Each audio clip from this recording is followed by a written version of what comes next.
Islamic modernism has been defined well by the scholars who presented papers before me, so I skipped this portion. Here's the summary. Reconciliatory approach. Egyptian scholar and reformer regarded as the architect of Islamic modernism.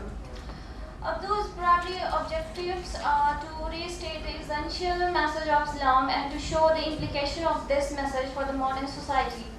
Abdul believed that Islam was the one true religion based on reason and revelation.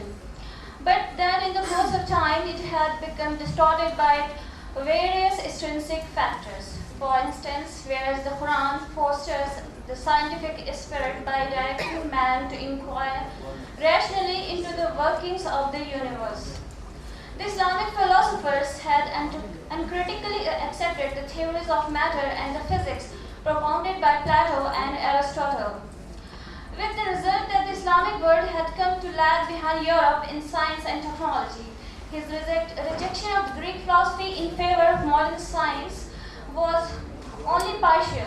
He accepted the distinction between necessary being possible things and impossible things. Using it to prove the existence of God, he also accepted the distinction between essence and accident, arguing that reason given us knowledge of the latter but not of the former. Abdul attempts to address certain questions and religious debate in order to show there is no inherent incompatibility between the concept of science and freedom of thought and Islam. He believes that the method of reason is completely compatible with the teachings of the Quran and Hadith, because both of these Islamic texts are based on concept of rationality. While Abdul accepts this element of Western reason, he diverged with the Western thinkers when they argue that religion is a creation of human imagination, or that human beings are the masters of the universe. He contends that Islam provides balance between these two extremes of thought. Abdul argued that Islam balanced the competing interests of science, distinction and difference, and social unity and morality.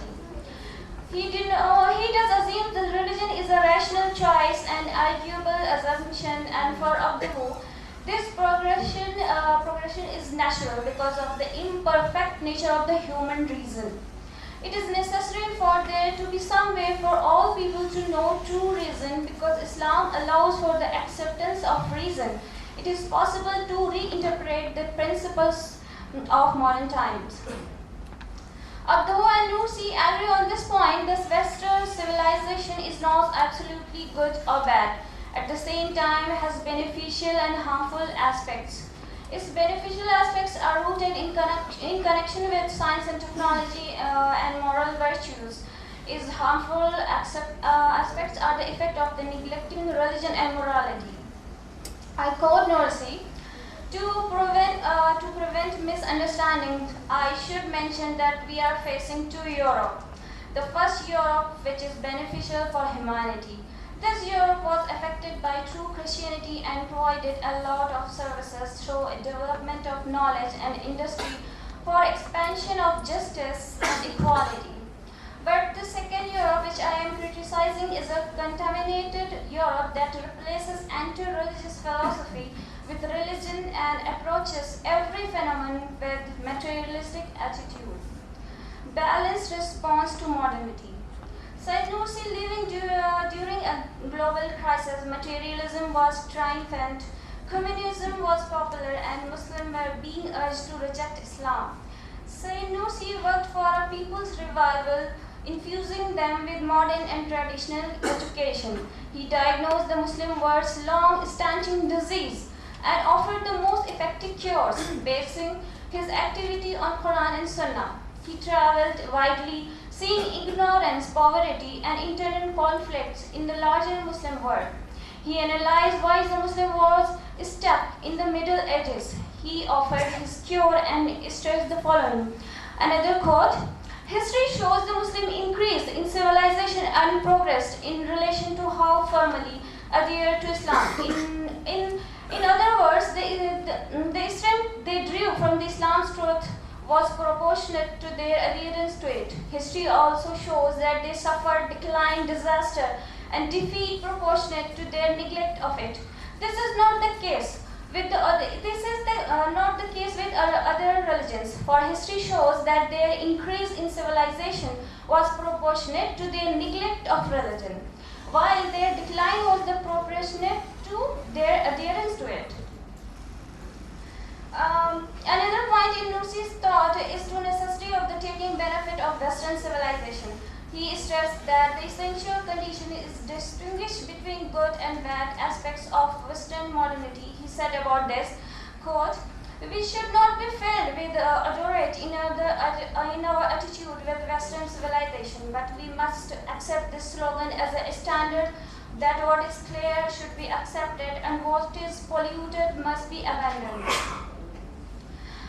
Concluding remarks, the reform movement inaugurated by Abdul and Nursi had significantly contributed in reforming and liberating an educational system and reviving the religious. I request you to conclude now. Okay.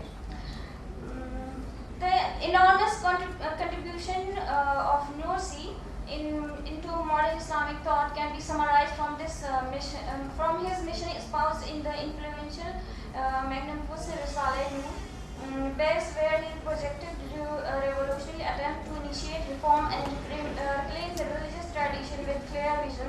One, identifying ways in which to rectify the problems of the past which had led to decline. Two, infusing Muslims with a hope of victory and eradication of despair. Three, calling the steadfastness in adherence to the principles of the fathers and forebears, defending against the accusation levied against Muslims that they cannot progress as long as they adhere to the principle of Islam. Yeah.